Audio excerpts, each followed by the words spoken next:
Halo guys, assalamualaikum, selamat datang kembali di NN11 Channel. Apa kabar semuanya? Semoga teman-teman selalu sehat dimanapun berada. Hari ini saya akan membahas alasan utama kenapa banyak manajer di game Top 11 jarang menempatkan dua striker dalam formasinya. Dan nanti saya juga akan membahas solusinya guys.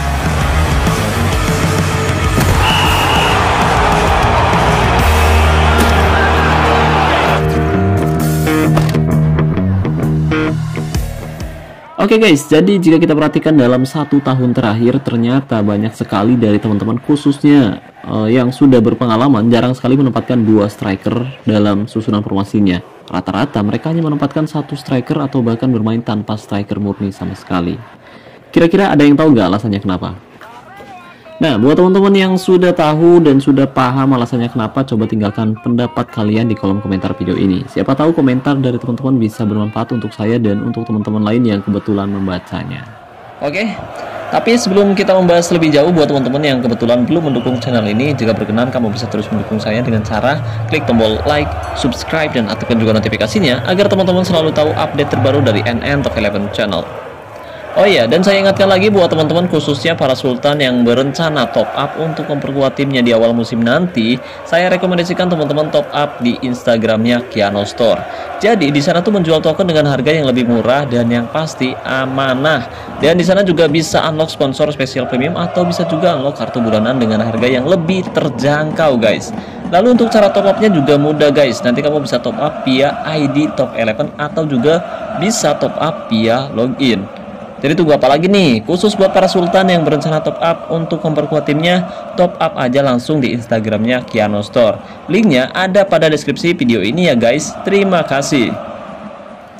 Oke guys, jadi setelah saya cek satu persatu akun top global dan saya juga sudah cek akun teman-teman saya yang punya level lebih tinggi, ternyata banyak dari mereka tidak menempatkan dua striker sekaligus dalam susunan formasinya. Jadi banyak dari manajer yang sudah berpengalaman hanya menempatkan satu striker atau bahkan bermain tanpa striker murni. Jadi formasi yang sedang naik daun dalam beberapa musim terakhir yaitu formasi 3151 parkir bus. Dan beberapa minggu yang lalu sudah pernah saya bahas juga mengenai hal itu. Barangkali ada teman-teman yang belum tahu, kamu bisa coba cek videonya di channel saya guys. Oke, jadi untuk mengetahui lebih jelas kenapa banyak manajer sudah mulai jarang menempatkan dua striker, menurut saya yaitu karena perubahan taktik dan filosofi. Ya, banyak manajer saat ini lebih cenderung ingin mendapatkan lebih banyak penguasaan bola atau biasa disebut sebagai strategi tiki taka. Mungkin seperti itu, filosofi tiki taka ala Pep Guardiola. Jadi daripada menggunakan umpan panjang seperti ala Jose Mourinho dan serangan langsung, sebagai hasil dari itu banyak tim lebih memilih untuk memiliki lebih banyak gelandang di area tengah lapangan untuk mendominasi area tengah dan menguasai bola. Jadi dengan bertambahnya peran gelandang serang atau nomor 10, banyak tim merasa mereka memiliki cukup kekuatan serangan tanpa harus mengandalkan dua striker. Gelandang serang bisa berperan sebagai pembuat peluang utama dan dia juga bisa mencetak gol sendiri. Jadi dengan hanya menggunakan satu striker, tim memiliki lebih banyak pemain di tengah lapangan untuk membantu bertahan dan mengganggu permainan lawan. Hal ini bisa membantu dalam mengontrol ancaman lawan dan menjaga pertahanan yang lebih solid. Dan dengan hanya memiliki satu striker, tim bisa lebih baik dalam mempertahankan penguasaan bola atau membangun serangan dengan lebih cermat. Jadi dalam taktik yang mengedepankan pergerakan, satu striker bisa memberikan lebih banyak ruang bagi gelandang dan pemain sayap untuk melakukan penetrasi ke area pertahanan lawan. Jadi dengan satu striker, tim bisa menciptakan celah dan mengganggu pertahanan lawan dengan pergerakan yang lebih dinamis daripada dua striker. Dan terkadang tim kita tidak memiliki dua penyerang dengan karakteristik yang cocok atau yang sesuai jika bermain bersama guys. Satu penyerang mungkin lebih unggul dalam penggiring bola, sementara yang lain lebih baik dalam bermain sebagai target man atau pemain yang dapat menahan bola. Jadi untuk mengatasi hal tersebut, jika teman-teman akan menempatkan dua striker, usahakan kedua striker yang akan kamu tempatkan memiliki peran yang berbeda guys. Jangan sama, jangan keduanya pencetak gol semua. Lalu cara mengetahui peran yang cocok untuk kedua striker bisa dilihat dari keterampilannya. Contoh, misalkan saya akan menempatkan dua striker, saya harus memiliki satu striker pencetak gol seperti penyerang poacher dan didampingi oleh false nine yang bertugas untuk membuka ruang. Tapi apakah dilihat dari gaya mainnya saja cukup? Tentu tidak guys, karena penyerang dengan gaya main belum tentu memiliki atribut yang sesuai dengan gaya mainnya dan belum tentu cocok. Untuk itu kita harus memastikan kedua striker yang kita tempatkan adalah striker didikan sendiri yang sudah kita buat atributnya sesuai dengan gaya mainnya dan taktik serta strategi yang akan kita terapkan nanti. Jadi untuk mengatasi agar kedua striker bisa bekerja sama dengan baik, usahakan kedua striker tersebut memiliki peran yang berbeda. Striker utama adalah pencetak gol, seperti poacher atau target man dengan atribut kunci penyelesaian dan tembakan, didukung penempatan posisi, sundulan, dan kekuatan yang bagus. Lalu, striker yang kedua adalah striker pembuka ruang, seperti false nine dengan atribut kunci, dribble, dan kreativitas, didukung kecepatan, umpan, dan penyelesaian yang bagus. Jadi kombinasinya antara poacher dan false nine atau target man dan false nine. Atau misalkan teman-teman tidak memiliki penyerang dengan gaya main, bisa gunakan striker tanpa gaya main tapi yang sudah disesuaikan atributnya guys. Tapi saya ingatkan lagi, agar hasilnya bisa 4 kali jauh lebih efektif, usahakan kedua striker yang kamu tempatkan tersebut adalah striker didikan sendiri atau pemain yang sebelumnya kamu latih sendiri secara individu atau bahasa gaulnya dilatih secara militer. Dan kalau bisa coba buat kombinasi yang bagus juga di sektor gelandang guys. Contoh, di sini saya menempatkan 2 winger dengan atribut umpan silang dan dribble yang bagus. Di posisi gelandang serang, saya menempatkan 1 penyerang Engance yang punya passing dan kreativitas yang bagus. Di belakangnya, saya menempatkan gelandang Mezzala. Kebetulan dia belum dilatih secara individu, tapi dia memiliki kreativitas dan dribble yang bagus. Kemudian di posisi gelandang bertahan, saya menempatkan gelandang Regista. Dan dari kebanyakan gelandang yang saya tempatkan adalah pemain didikan sendiri yang memiliki atribut kunci berbeda satu sama lainnya. Entah itu kedua winger, satu gelandang Regista, 1 Mezzala, dan 1 Engance.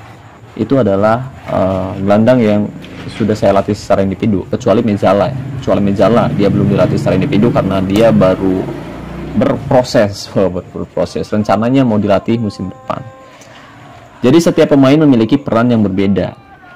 Gelandang dengan peran playmaker, atau di sini ada Regista, kemudian ada winger juga di sisi kiri yaitu Karim Adeyemi, atau di flying playmaker, bertujuan untuk mengendalikan penguasaan bola tim di area tengah lapangan.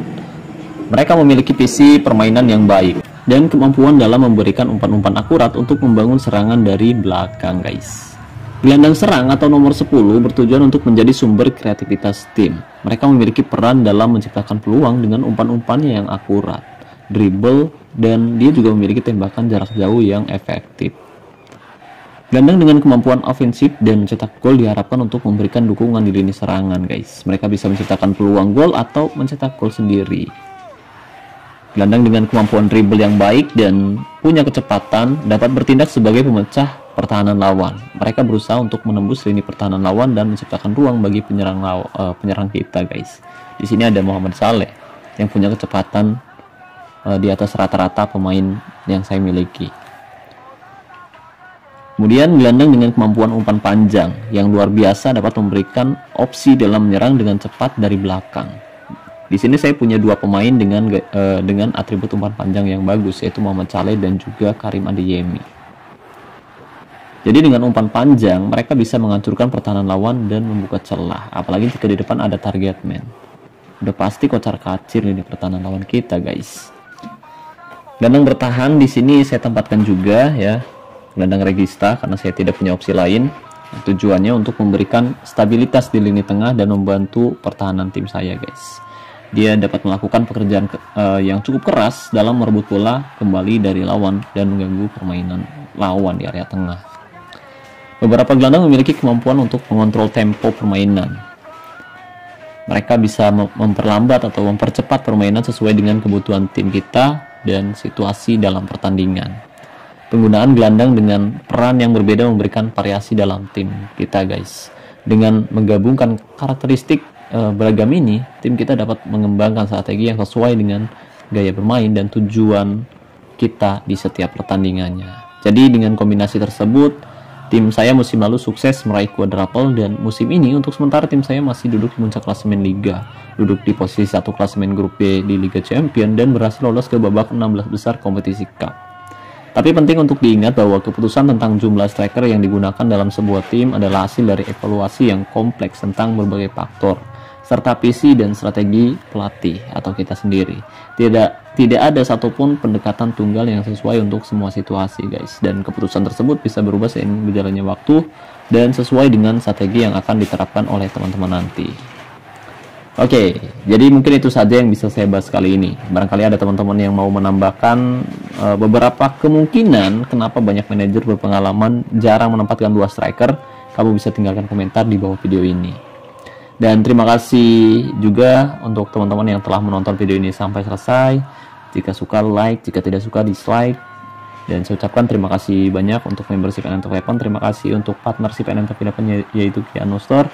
Dan terima kasih banyak buat teman-teman yang selalu mendukung dan mendoakan saya sejauh ini. Wassalamualaikum warahmatullahi wabarakatuh. Salam olahraga, salam Tok 11 Indonesia.